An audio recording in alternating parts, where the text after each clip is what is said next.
Well, I would say happy Tuesday, but it's Wednesday, apparently. And so welcome into the best damn pod in the land. Dan is back. He's here. We're happy. We are back together on a special edition. So Dan, what's up? How are you? How are you feeling today? I don't know what it is, Chad, but I am feeling a little more patriotic than normal today. Yeah. I'm just going to leave that right there and park it. Okay. But I'm feeling good. I appreciate you jumping on super early this morning to get this in because, as you've told people, I'm the vice president of all things homes in the world. Chuck and I had so much fun with that, man. We did.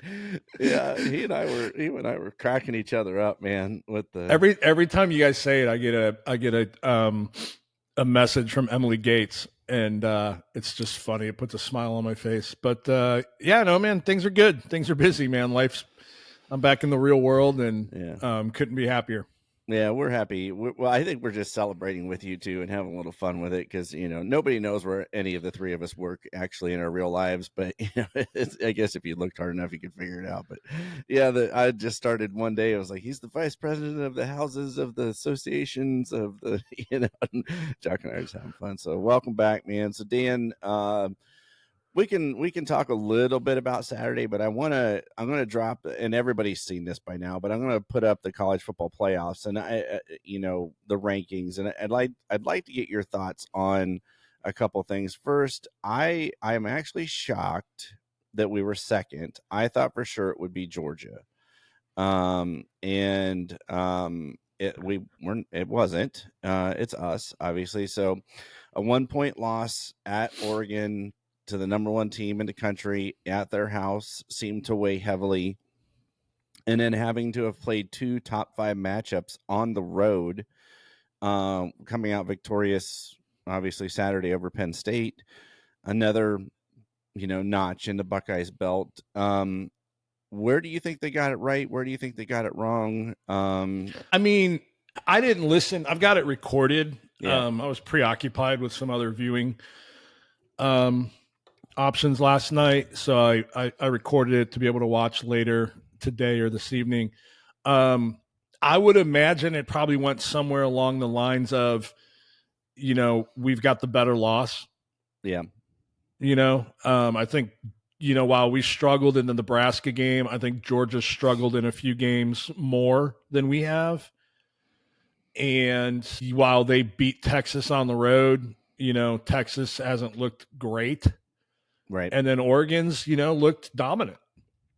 So I would imagine that's what their reasoning was at this point in time. At the end of the day, it's just, so guys like us can talk about it right now because it doesn't really matter. It doesn't mean anything to the final show, no.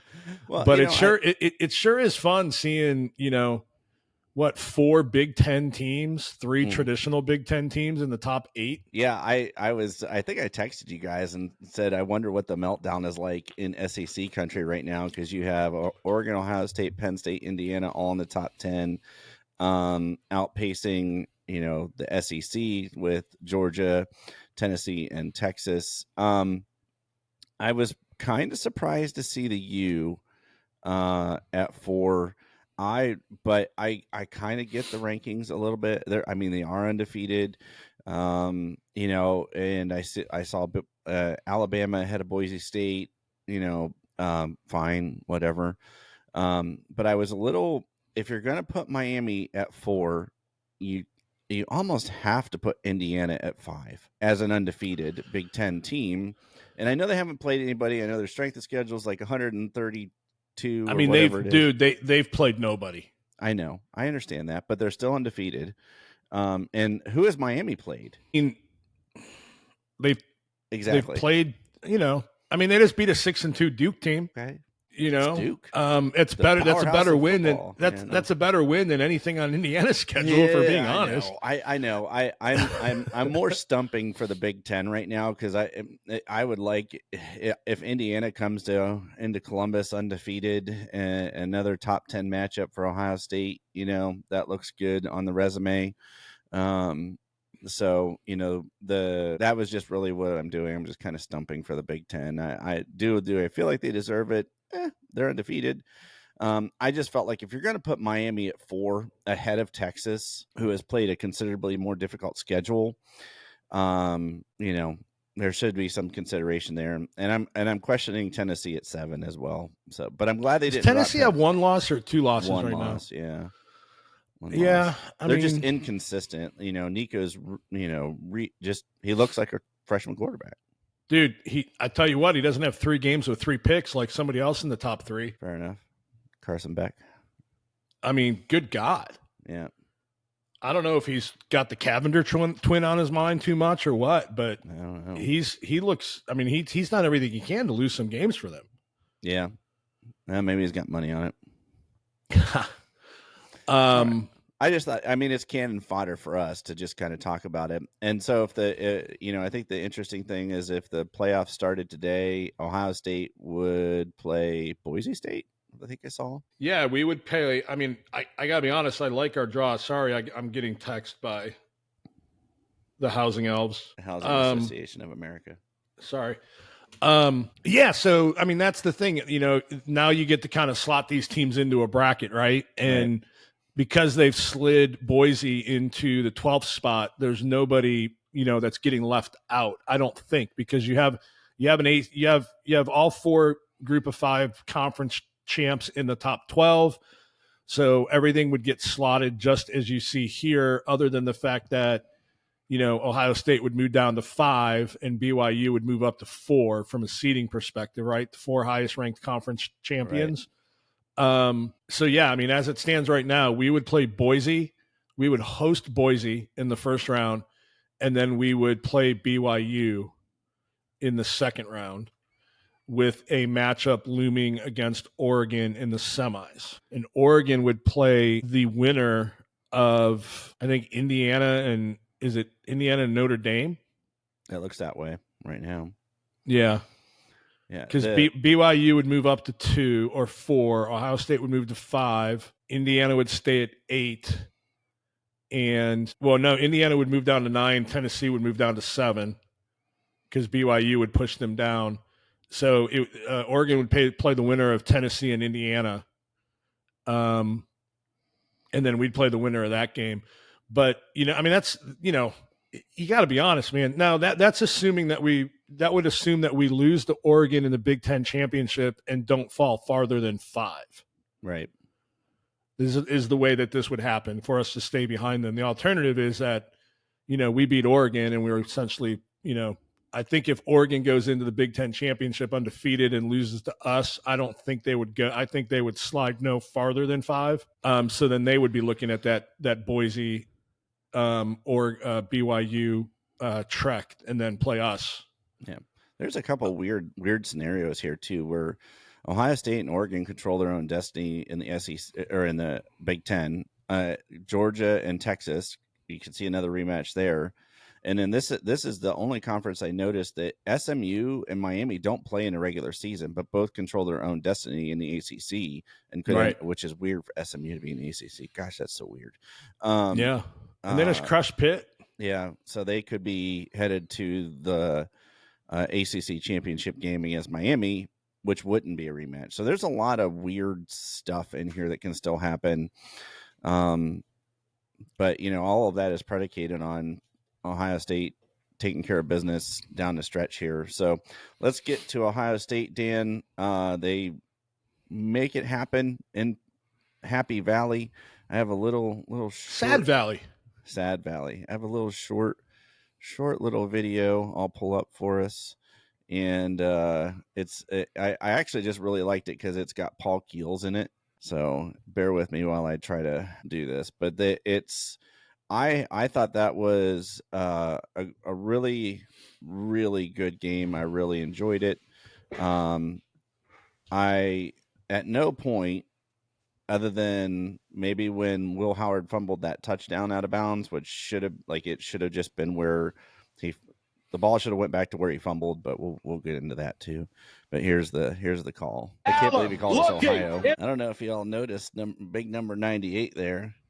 K-Mac, cool. Gosh, man, did he just dominate that goal line stand? Holy cow, man. Hey, can we talk a little bit about the fact that I mean, I haven't been on here in a minute. I didn't get on after the Nebraska game. I was exhausted going into that Penn State game, coming off the Nebraska game. And yeah, I said I was out on Ryan. I in my posted notes that. to ask you.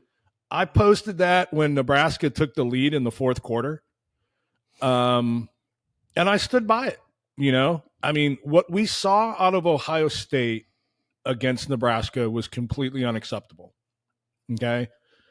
And then what we saw out of them against Penn State was arguably Ryan's best win. The only other one that you can compare it to or debate is the Clemson win in 20. But that is arguably Ryan's best win, all things considered. Mm-hmm. And the thing that made me the happiest was the way they won that game. I mean, for them to have the 2 goal line stands, one at the end of the game to prevent the other team from taking a lead, to get the ball on your 1, and then to have 10 straight runs down their throat and kick their ass physically. We have not seen that from a Ryan Day team. We haven't. No. It's been the biggest gripe of the era. You know, the soft moniker out there was, you know, arguably real when it came to stuff like that, because we haven't seen that. Right. Now, so the key is the key is capitalizing upon it. And I'm a little worried because we're, you know, going into Purdue and Northwestern. So not exactly, but, you know, I hope they just go out there and put up 35 in the first half and dominate physically and get the backup some, you know, get the 2s and 3s some run these next couple of weeks.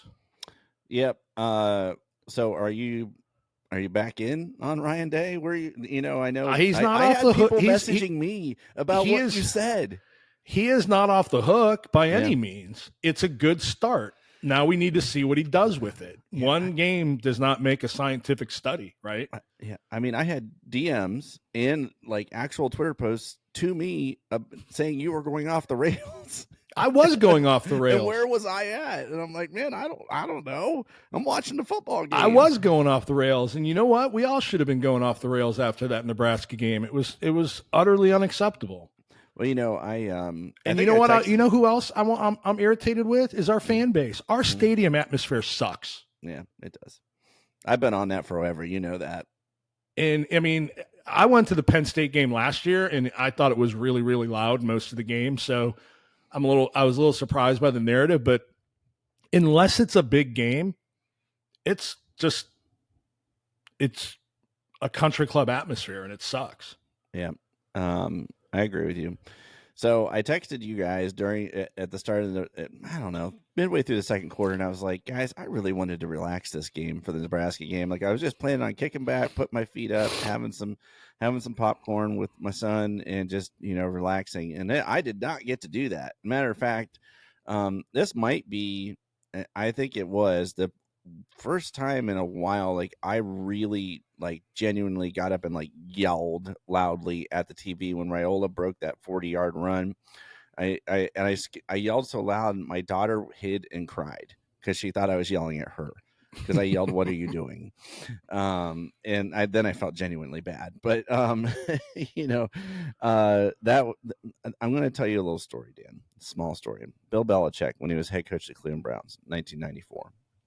Bill Parcells and the Cowboys came in, and after the game, Bill Belichick said, "Hey, you know," went up to Bill Parcells. He's like, "Hey, what did you see? Like, what are we doing wrong? Like, what did you see on film?" And Bill Parcells said, "We didn't do any preparation for you because you guys suck." And I kind of wondered all week long after the Nebraska game if Ryan Day and Jim Knowles and they just kind of were like, okay, we can run our base defense, we can run our base offense against Nebraska. Let's get ready for Penn State.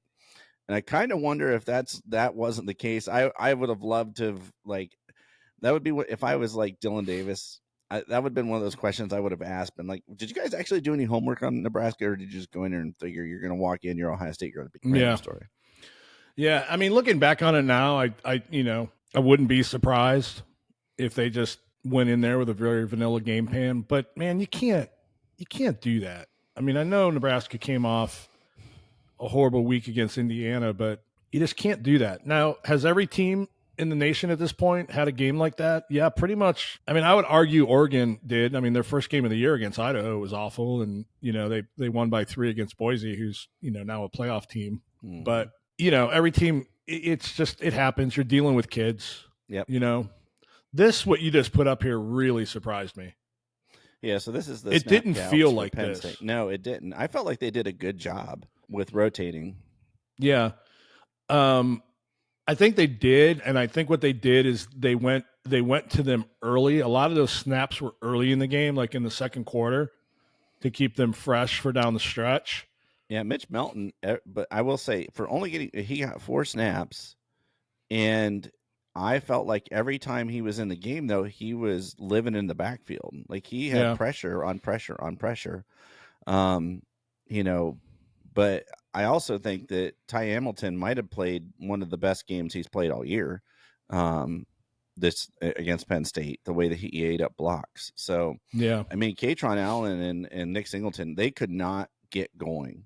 The only well, they have 42 yards. Yeah, the only running game they had was that Waller or Warren or whatever the tight end is, that when he would, like they'd sneak him through, and that's gimmicky. Like that's only gonna, you can only do that a handful of times. It's a gimmick. So can we you brought him up, so can we talk about that for a minute? Mm-hmm. For all the grief that we give Ryan and the expectations that we have, man, is it good not to have James Franklin as our head coach? Oh, geez, yes. Because Ryan gets grief about not winning a big game. Good God. Yeah.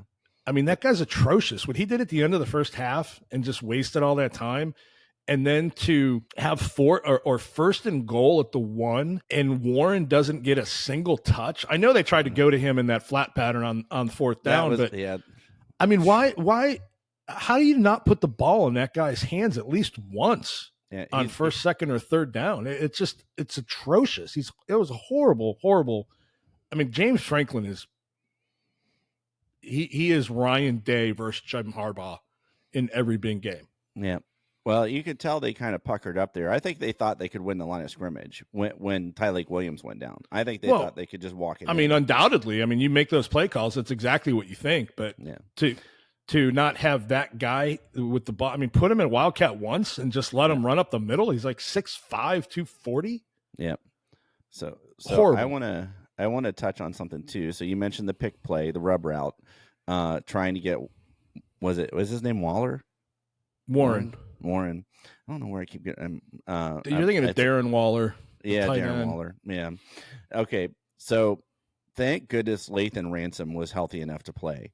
He shut that down. He read it immediately and was in the flat. Like that was Drew Rowler's hot read. Like you watch Lathan Ransom, he comes up and scrapes and gets outside and takes away Aller's initial read. And I question heavily if we had one of our backups in there, if he would have been able to read that and react that quickly. Well, I saw some breakdown of that online, and how they've used that play effectively against other teams. So it's obviously something we saw on film. It's on film, yeah. And I'm sure they rep the hell out of it. So kudos to Knowles. I mean, how about this? Penn State's C has not been held without a touchdown since, I want to say, 21 or 20. Yeah.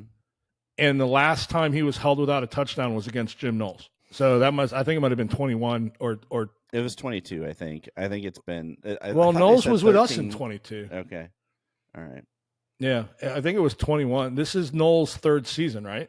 Yeah, it is. Yeah. So 22, 23, 24. So it was 21, I think, when he was at Kansas and Knowles was at Oak State.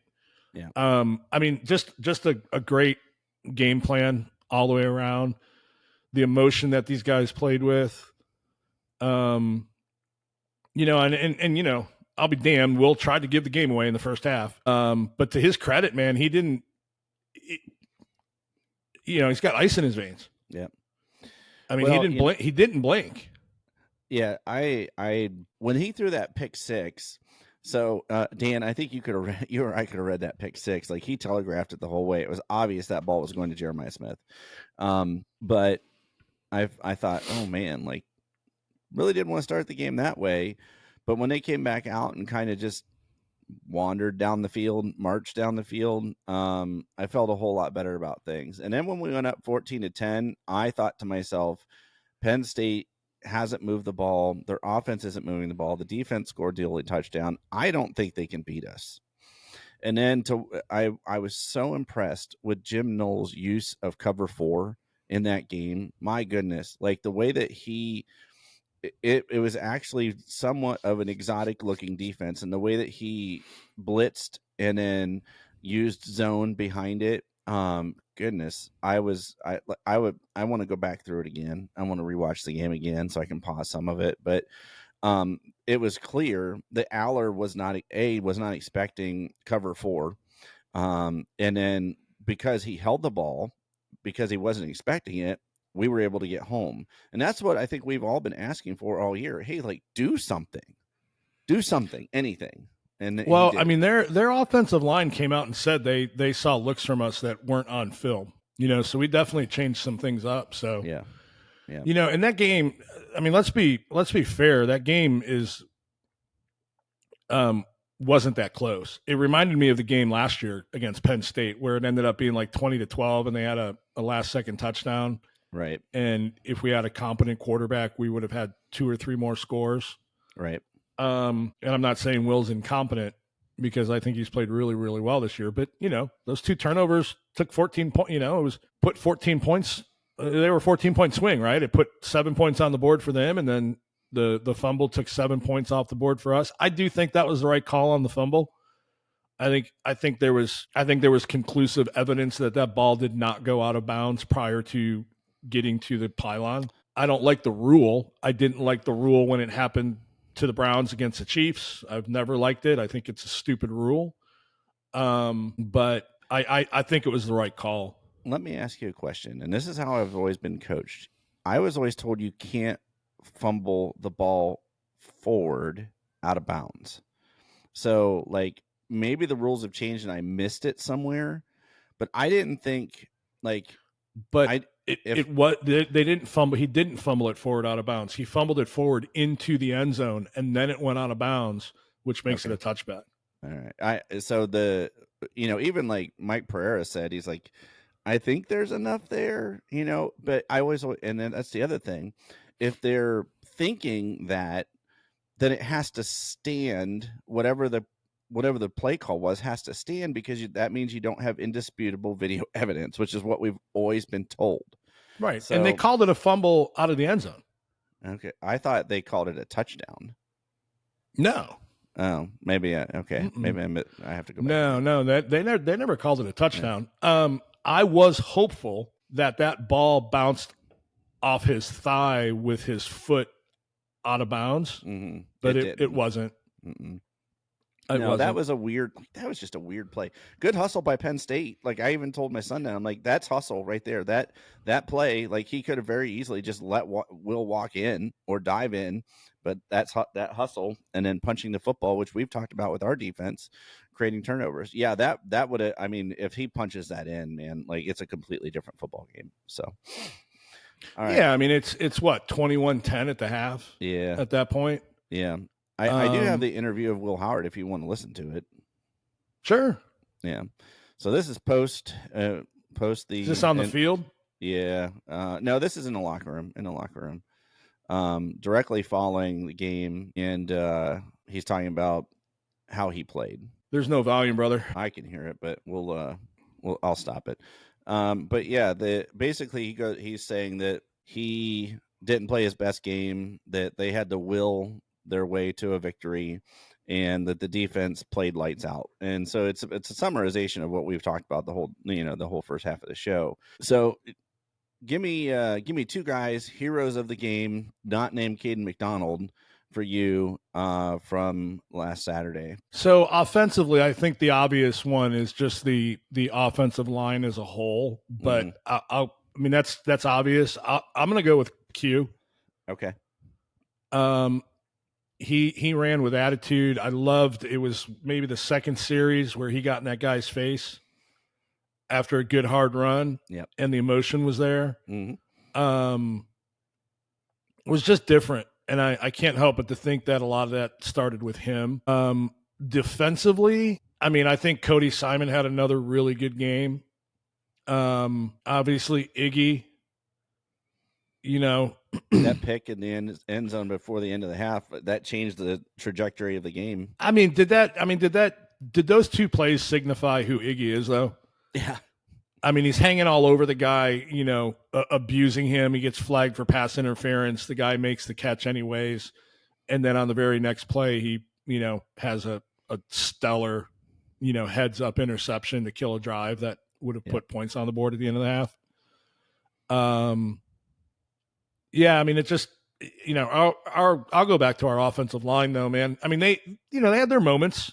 Donovan gave up a couple to Carter, but the best offensive tackles in the country would give up plays to him, and Donovan's sliding out there for the first time since high school. Thought he was stellar, and then just the emotion that you saw from those guys, the emotion on the sideline, just the buy-in, the team rose. It was a complete 180. Yeah, from the week before. That's why I said what I told you the story about Belichick, man. It just made me wonder. It really did. All right, so hey, I do have an unspoken player of the game. Sure, go for it. Or of the day. Did you see Ted Carter's Top Gun jacket? Yeah, I did see it. Yes. I mean, he and Bjork met up with Day on the field. Yeah, I did see the jacket, the leather jacket. Yeah. And fun story on that. I don't remember what podcast I heard it on. I haven't had a chance to listen to most, of any of them at this point, but one of them mentioned that his original Top Gun jacket is in the Smithsonian Institute because it's either the most recorded missions or the most recorded kills as a fighter pilot. I did not know that. Yeah. He's got the most of something. I missed that. I mean, we've got a badass president at the university. Yeah. I mean, he's literally Maverick. Well, maybe he is based on that story. Yeah, that was cool. It was definitely fun to see Bjork there and Ted Carter there and congratulating Ryan Day, and they were definitely happy. Obviously, Bjork. Hey, can we talk about Ryan Day real quick? Yeah. One more thing about that. You mentioned Ross Bjork, and you can just tell that they were happy for him. And as much as I've criticized Ryan, and it reached its height after the Nebraska game. And to be fair, prior to that, I've been a huge Ryan supporter. Like, I've defended the guy to the end of the earth. I'm the first to bring up the comparison of him and Kirby in their first 5 seasons and all that. But there's a difference between criticizing somebody for what they've done on the field and questioning everything football related, and going to the extent that this guy needs to have, police staked out at his home, right? Because we have, fucking idiots in our fan base. Excuse my language, but I think it's appropriate in that case. Yeah, we do have that's idiotic. That's unacceptable. It's the epitome of social media and people hiding behind an avatar, and it's disgusting. So nobody deserves that. Yeah. Nobody. Well, one of the things that I put a lot of thought into, and everybody says, well, who are you going to get if you do something or change a coach? And I remember to this day, Jim Tressel was up for the job at Ohio State, and Glenn Mason was up for the job at Ohio State. And thank goodness we went with Jim Tressel. My dad was like, well, he's a smaller coach, from a smaller school, but he's won titles, but can that translate, and I was like, Dad, I'm telling you, you do not want Glenn Mason. You do not want him. And, so anyways, our fan base is just crazy because everybody was split, I feel like, on that decision too. And a lot of people questioned the hiring of Tressel. And so it's always been there, man. Like, you're never going to please everybody. However, as far as players of the game, you mentioned Q ran with authority. I loved it. Can I just say, Carson Hinsman, man, I owe you an apology because I've been super critical of the film that you've had. And it had put on tape, and he didn't get a ton of reps, to be fair. But it was pointed out to me by a couple different people that, like, how much weight he lost. Yeah, I mentioned that. Yep. Yeah, maybe it was you. And I think Jack even said, hey, man, like, he lost like 40 pounds or something because of that illness that went around. And he just hasn't been right. And yeah. So to come in, step in, fill in, and then play the way he did, And I think he just was so comfortable next to Seth. So thank goodness for Seth Well, McLaughlin, man. I remember hearing that in spring, Seth and Carson had really, really good chemistry, and that had Carson at right guard Mm-hmm. and Seth at center. And then, Carson got that illness. Listen, I know that it was hand, foot, and mouth that went through in the fall, but I think Carson may have had something else for a minute because you don't typically lose that much kind of weight from hand, foot, and mouth. Yeah. I mean, he lost a lot of weight. I mean, he looks like these NFL linemen that retire and 12 months later you can't even, they're like Joe Thomas, right? Like completely indistinguishable because they go and lose all the bad weight they carry for football. I mean, we'll never know, but I do think that's why it's taken him a minute to get on the field. I think he needed to get his weight back up and his strength back up, and Yeah. I think it just coincided. I didn't listen to the press conferences yesterday, but I heard that they're gonna keep that line up. Yeah. Ryan Day said that'll be the line going forward for now. I don't think there's any way you can change it because you'd have a mutiny. And I wanted to, Dan, I'll talk about the Abdul Carter thing real quick. Yeah, he was going to get his. He just is. He's going to be a top 30 pick in the NFL draft. I blame some of that on the coaching staff. Like there were times where they just left him. There were 3 times they left him on an island, Donovan Jackson, that is, and without a chip. And there was one time where I saw Will change the play, and Trey moved from the left side to the right side. And I'm like, what are they doing? Like Trey's got to be able to help over here. But regardless, Abdul Carter was going to get his. He's going to be a first round NFL draft pick. So Yeah. Donnie Well, speaking of Trey and help and Q, man, there were some examples of them providing blocks in that game that were just, I mean, holy cow. Trey has increased his draft stock significantly this year. Number one, by staying healthy. I have heard rumblings that he might be dealing with a groin. But man, his pass pro and his willingness to go downfield and block and hurt people those will be the first things they put on a cut up for sure for scouts. Sure. I mean, he's earning some money this year without a doubt, man. Like no doubt he's made the best of his return. So we have a lot of followers, Dan, that on social media, and so I'll give a shout out to Garrett. He wanted to know as we look ahead to Purdue at Northwestern, and I know you replied to him on Twitter or X. I'm going to start calling it X. I guess I should because it's not going back to Twitter. It's always Twitter. Yeah. Always the tribe.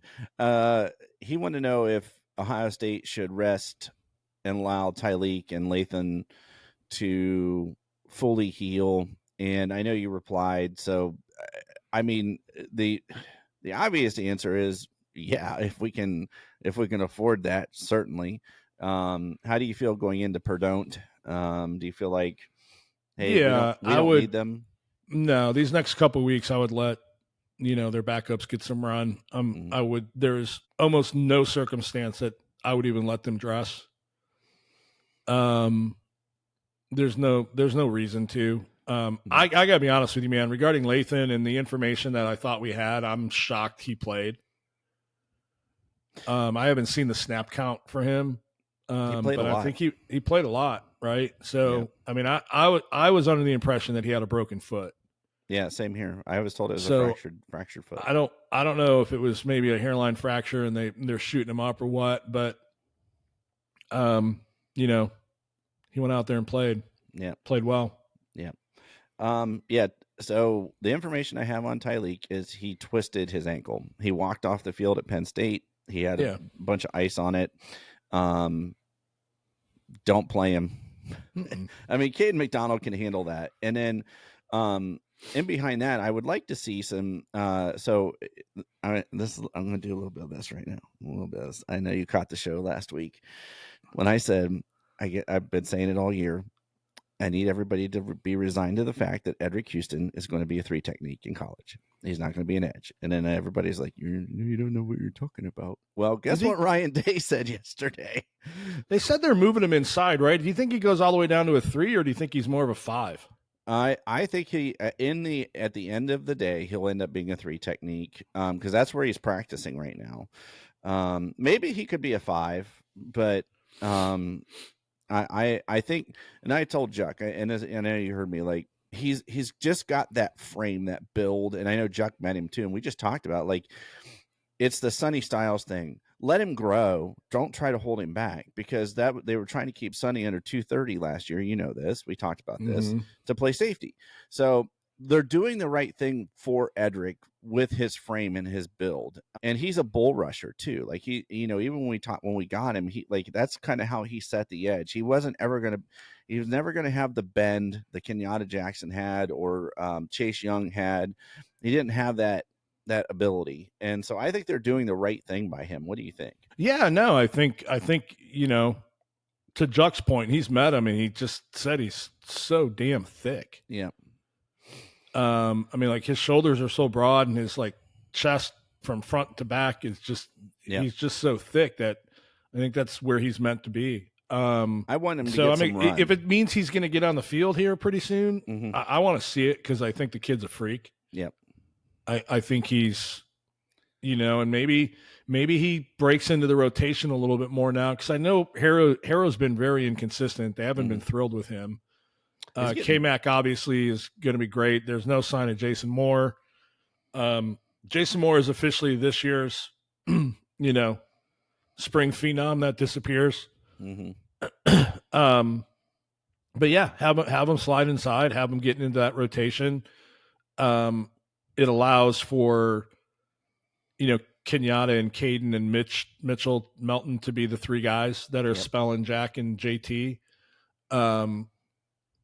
So I like it if it gets the kid on the field because I think he is special and I think he's going to be special. I agree with you. I think that gives you a little bit of depth in your rotation. So at the 3 tech. So if Tyleek can't go, Caden will start, K-Mac will start, and then you can bring in Edric Houston to spell him, get him some reps. If you could get him 12 to 15 reps against Purdue and 12 to 15 reps against Northwestern or maybe more, I would celebrate that, and I think that they're doing the right thing. So, my biggest question right now is I don't feel good about anybody they have behind Ty Hamilton right now. So, if anything, I would slide Caden over and let Edric play the 3 tech and let Caden play where Ty Hamilton is. But depth is a little bit of a. I didn't think I'd be this concerned about defensive tackle depth. I thought guys would come along, like you mentioned. Jason Moore is another one that I thought Hero Canoe, and then I know Dylan Davis was high on Taiwan Malone. We just didn't see it, man. We just haven't seen it. So, I do still think when you see the reps, I do think that Larry's still hesitant. Now, I heard a really interesting perspective regarding the D-line rotation. And it makes a little bit of sense that Larry's using like the number of TV timeouts and commercials that are in these games now.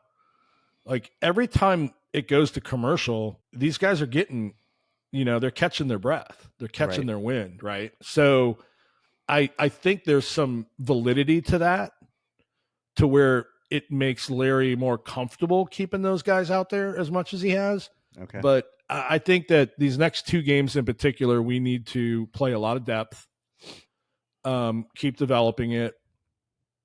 We've got the guys there to make some things happen. Okay.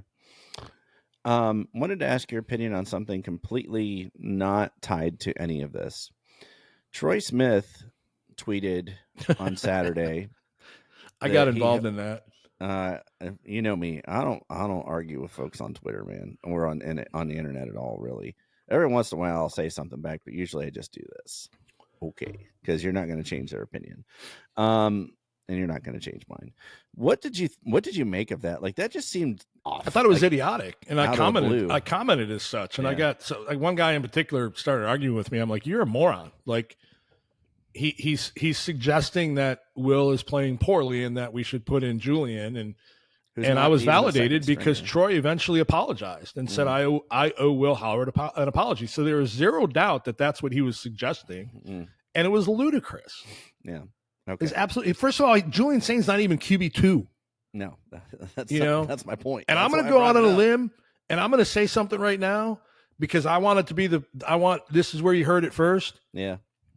Do not be shocked if Julian Saint is not on this team next year. That would shock me because I feel like Ryan Day has anointed him the heir apparent, but don't be shocked. Okay. You heard it here first. All right. So moving ahead, looking at Purdue, Rondale Moore's not walking through that door. Tyler Trent, God bless him, has moved on. And, so, and I if you know anything about me, I remember watching that game and thinking good for that kid. Like I hated that we lost that game, hated it. But there was a lot of other things that day at play. So good for him. But I don't see enough offense for Purdue to be able to keep up in this game. And their defense is not very good. I said that about Nebraska though. And so here we are really high with Penn State, and I think we're more settled at offensive tackle fairly. Yeah. And I think they're going to be able to run the ball at will and whenever they feel like it. So what are you looking for? Tell me what you're looking for on Saturday. What Buckeye team? Complete and utter annihilation. Okay. These are the games that Ryan, I don't put Purdue in the same category as Nebraska. No matter, yes, Nebraska got absolutely destroyed by Indiana the week before. If you watch that game, it was just a comedy of errors, and it just got away from them. And Indiana's good. Yeah. All right, but it wasn't more than a few weeks ago that people thought Nebraska could roll into Columbus undefeated. And Nebraska's got a good, talented team. They're coached well. Matt Rule did what a good coach does after a game like they had against Indiana, and he got them to, rally and reset. And, it's also Ohio State. It's everybody gets, we get everybody's best shot. Yep. Purdue's we crushed them last year. We crushed them the year before, I'm pretty sure. I'm not expecting anything different. Somebody posted about, hey, could it be a trap game? Could we lose? And I'm just like, maybe if it was at night on the road and Urban was our coach, we could lose to a team like this. But no, might they come out a little sluggish in the first quarter? Maybe. I hope not. I hope there's been a reset on this team and they're like, hey, we need to have the same effort that we did against Penn State. Is it realistic to see that? Probably not. But Purdue's bad, man. Yeah. I think and this is just my 2 cents, man, is that, I think that I think they may come out a little bit slow, but I think that once the engine gets going, it's all going to be okay. I haven't watched a ton of Purdue this year. I just kind of went buzzed through some of their scores and kind of looked at the stats, and I just don't know where they find the points. That's kind of my take on it. I always jokingly call them Perdon't, but it is what it is. And Northwestern as well. The intrigue for me is that they're playing at Wrigley Field. And I find that to be kind of intriguing. I just hope nobody gets hurt. It's a baseball field. It's not meant for football. I know they've played a couple there. I just hope that, that nothing negative happens in that game. My biggest concern is the weather, Yeah. Well, I don't that think game we had, that game we had, go ahead. Yeah. That game we had a couple years ago with CJ where they if CJ can't throw the ball in the conditions that it's extreme. Yeah. It was bad. Because the guy's got a freaking bazooka on his shoulder. Yep. These next 2 weeks it's very, anticlimactic coming off the Penn State win. I want to see good, solid effort. I don't want to see stupid mistakes. I want us to cause some turnovers. I don't want us to turn the ball over. I want us to play our depth. I want Will to finally hit. Well, he did against Nebraska, but then he didn't miss JJ. JJ held up. I can't help but to think that had something to do with what JJ's experienced this season, and he was kind of like, oh crap, I got too far ahead of this. I need to slow down because Will can't get it to me. And then Will got it to him. The throw to Carnell was atrocious by Will. So I want to see some downfield shots. I want to see it in rhythm. I want to see it. I just want us to be sharp and surgical. One thing I do think we're going to see, I think we're going to see a heavy load of Emeka over the next couple weeks. You get it missed. I think he's less than 30 receptions away from the school record, and the yardage seemed to be a no-brainer going into this year, but he still needs about another 600 yards, 500 yards, and less than 30 receptions to break the school record. So I think we're going to feed him a lot over the next 2 weeks, which is good. I'm good with that. Yeah. One thing we didn't touch on, man, Chip Kelly was in his bag. Yeah, that naked boot or naked option whenever the speed option. Yeah, I always call it a naked option, speed option, whatever you want to call it, with no help over there, man. What? Gosh, I was like, haven't seen it all year. Yeah, where's it been? But there was a sneaky good play call in that game, and pitch. It was the Brandis Innes touchdown, man. Yeah, you got Innes touchdown. Yeah, you got Innes, Rogers, and Ballard on the field. There is no way Penn State was assuming pass on that. Zero chance they were assuming a pass play on that. Right? Yeah. I mean, they have to be thinking run based on the personnel alone. Right. And then that was that mesh play that Marv scored on the last couple of years against Penn State. Mm-hmm. Is it me or man, did it look like Innes was running in mud? Yeah, he was.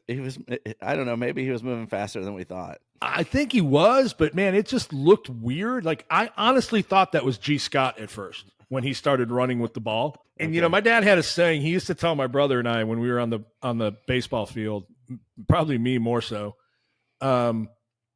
He'd say, it's one thing if you run with a piano on your back, but you don't need to stop and play the damn thing. Yeah. That's what it reminded me of, man. It's like he was the chat on Twitter afterwards. They were just like, holy cow. Like they were just killing him about how slow he looked, but he got there. Yeah. I don't know. I was trying to remember because I think last year in the Purdue game, he caught a long pass and took it for a touchdown. And I don't know, maybe he didn't feel like he needed to kick in the afterburners. It looked like he was going to score no matter what. So yeah. Who knows? That one I can't answer. I remember it, but yeah, Chip was in his bag. He had a great game. So I want to ask you one more thing about Purdue. So coming into Columbus, noon banger. I know I'm one of the weird people that likes the noon games, I guess. Sleepy little Saturday, early November. You mentioned at the start of the show our crowd, our home crowd. Just not being into it, very, like let's drink our tea and whatever you want to say. Students showing up at the end of the first quarter, like something needs to happen. Something needs to change. And so, I keep saying, and I told Jack that maybe you and I and he and Terry can do a show about what we think Ross Bjork should do to improve that, because now I will admit, I openly admit, I like my nice seats. I like having a seat. I don't like sitting on the bleachers, but I do get mad when I stand up and yell and somebody tells me to sit down. I always call them the sit down crowd. Now I understand that there are people that have handicap necessities and wheelchairs, and you can't stand in front of them in the whole game and those kind of things. But the wine and cheese crowd, the sit down crowd, whatever you call it, and I know they're doing the new club, the 1922 club, and I know they're trying to do some things. But I'd love to do a show, Dan, about like what we would do if we were Ross Bjork to fix the sleepy noon Saturday game in early November when the skies are gray and everybody's just kind of like, I have tickets, so I'm just going to go watch this rout of Purdue and leave at the end of the third quarter. Dude, there are so many examples of cool things that schools are doing. You know, I don't know if you've seen, but they've been teasing the lights. We just haven't had a night game to show them off. So, Yeah. you know, Ohio Stadium has the lights that you see in a lot of these other schools. Like I said, we just haven't been able to show them off. I'm hoping that, and hope is not a strategy. Sorry, I'm in my sales leader role. But I'm hoping that the Indiana game is like a 3:30 game. Oh, if they put it at 3:30, I'm gonna be so mad. Make it a night But game. but the thing that would be kind of cool about that is if they put it at 3:30, it's dark at halftime. Yeah. Right. I mean, it's getting dark at 4:45 or 5 up there, right? Or is it more like 6 last night on our way home? It was dark. Yeah, it's getting dark at 4:45, 5 o'clock down here. And we're an hour behind, so that makes sense. But I think there's an opportunity with a late afternoon kick that they could start to maybe show some of that stuff. You know, I think it's on Ross's radar. I think he knows about it. But man, it's got to start from within. You know, I mean, Penn State student section in the end zone, man. It was full 30 minutes before the game. Mm-hmm. You know, it's like I'm hearing our guys roll in at, you know, the end of the first quarter. Like, you're in college, man. You're at one of the largest, funnest universities with one of the elite football programs. You've only got 4 or 5 years to do this. Like, live it up and take advantage of it and soak it all in and get there early and set the stage. Let the players feel that vibe while they're out on the field warming up. I don't know if it's still this way, but it used to be not even every student could get a ticket for the student section. You had to like be in a lottery to get them. I do think they have a limited number of seats, and we have a large student body. Yeah. And there's a cost associated with it too. There's a lot of things they could do to improve that. And I certainly hope that, you know, I know Ross is on it, but yeah, I'd love to just do a show just to, you know, for us to put it out there and be like, hey, here's some ideas, you know, because, like I said, while I do enjoy my creature comforts of where I sit, and the one complaint that I get, and my wife, when she goes to the games with me, she does like sitting in the club section because the bathrooms are a lot nicer. And you know, Dan, we've talked about that. Like the public bathrooms, like down on the lower bowl and C deck, they're not very nice. Oh, they're atrocious. And so I was appalled at the conditions for bathrooms when I went to the game last year. Yeah. So I just you know, even at the spring game, it was pretty, because I know my son had to go to the bathroom on our way out. And I was like, well, you should have told me when we were upstairs. But yeah, so there's things, there's lots of things. So yeah, I know, man. I'm like on this tangent, but all right. Anything else, Dan? I know we covered a lot of Penn State. No, it's just been a minute. I mean, I think, you know, now that the first rankings are out, this is fun. Now you can start talking about matchups and get a feel for what it's going to be like. And I think it's going to be great. I still think there's going to be a lot of shakeup. I mean, Georgia and Tennessee still play each other. Yep. Indiana and Ohio State play each other. Indiana, Ohio State play each other. You know, there'll be some people that get upset and lose some games. I mean, Michigan's playing with fire and multiple times this year. Yeah. I mean, they have a very explosive offense, but, you know, defensively, I don't think they're anything special. I'm really excited for the Indiana game. I hope, I want them to spank Michigan this weekend. I mean, Michigan goes there, and I think Michigan may have found their groove a little bit. I mean, they still are what they are on offense, but you know, they seem to be still playing for more. Mm-hmm. I mean, I say that on the heels of them just getting blown out by Oregon, but you know, I want Indiana to come into our game undefeated because that's only going to help our resume. Yeah. Let's see. I was just looking at something. So Indiana's defensive yards allowed through this season so far is ranked 3rd at 261, behind Texas, Ohio State, Indiana, and Tennessee. Again, they've played nobody. Right. I was just so. I mean, we're ranked that high, and we've played Oregon and Penn State on the road. Well, what I've seen, and I'll say this: their defensive line is Indiana's defensive line is not very good against the run, but teams have not been able to run the ball because they've gotten behind so much. I honestly think Michigan can give Indiana fits. And I'm not rooting for Michigan. I want Indiana to win, but I will say here and now, if Indiana does, or if Indiana at any point can't get up 2 scores, Michigan can keep that a football game because they can run the football. And I've said all along that Mullings, man, like that kid's the real deal. I don't know if he'll stay at Michigan after the sanctions come out, but he can play some football. Yeah, for sure. I just want them to lose every game they've got left. I do too. I mean, they've got 4 losses now. I told you. Yeah. Well, you're 7 right, and 5, man. 6 and 6. Yeah. Well, I know we were joking about the fact that it's we're going into the second week of football in November, and Michigan still isn't bowl eligible. So, I think we're all reveling in that fact. And to say that the advanced scouting didn't have any effect on the last 3 years, it's obviously, you can tell that it's bogus. So, all right, man. No, I'm just happy for multiple reasons this week. I think a lot of us are.